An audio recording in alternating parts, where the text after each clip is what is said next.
3 حروف ایسے ہیں جو کبھی پر پڑھے جاتے ہیں اور کبھی باریک پڑھے جاتے ہیں۔ اس میں سب سے پہلا الف ہے۔ الف اپنے پچھلے حرف کے مطابق ہوتا ہے۔ اگر پچھلا حرف پر ہو تو الف کی آواز بھی پر ہوتی ہے، اور اگر باریک ہو تو باریک ہوتی ہے۔ جیسے قال، قا یہ آواز ہونی چاہیے، قا کی آواز نہیں ہونی چاہیے۔ پر حرف کی آواز منہ کے اندر رہے گی۔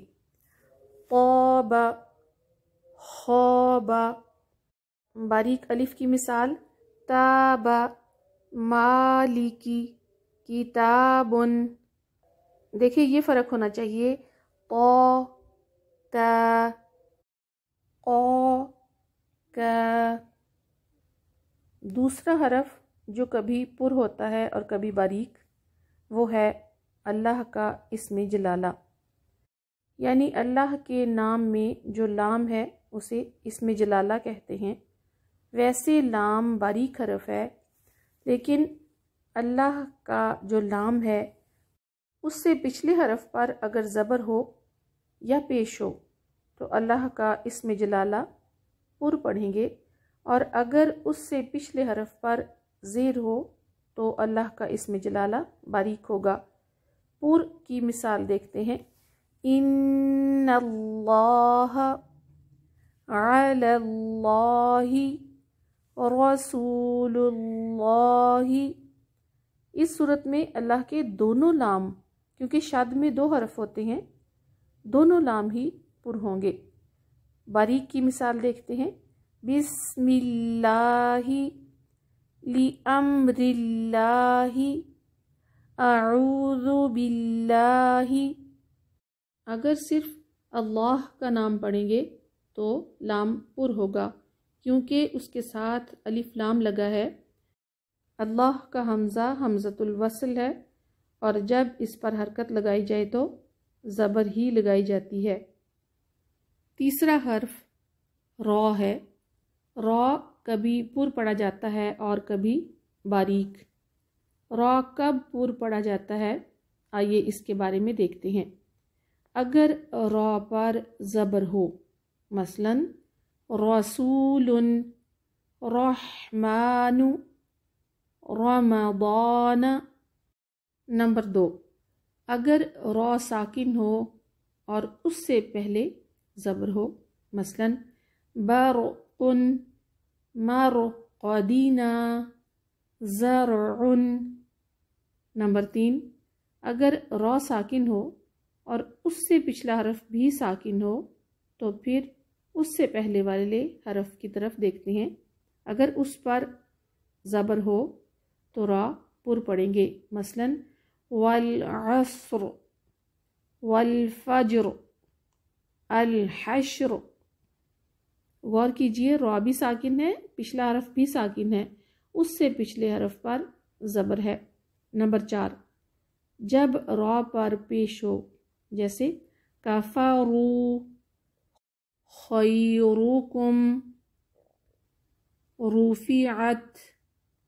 نمبر 5، جب را ساکن ہو اور اس سے پچھلے حرف پر پیش ہو، مثلا قرآن، یرسل، برہان۔ نمبر 6، جب را ساکن ہو، اس سے پچھلا حرف بھی ساکن ہو اور اس سے پچھلے حرف پر پیش ہو، مثلا خسر، والطور۔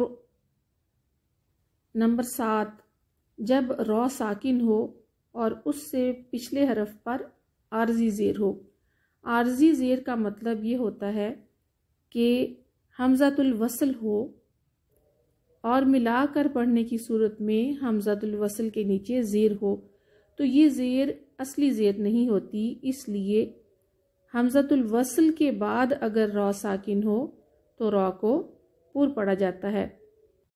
ان ارتبتم رب ارجعونی، ام ارتابوا۔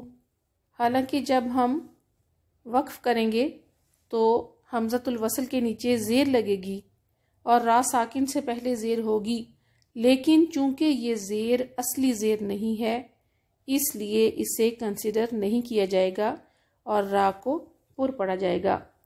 نمبر 8، جب را ساکن ہو، اس سے پچھلے حرف کے نیچے زیر ہو لیکن بعد والا حرف پر حرف ہو تو را کو پر پڑھا جائے گا۔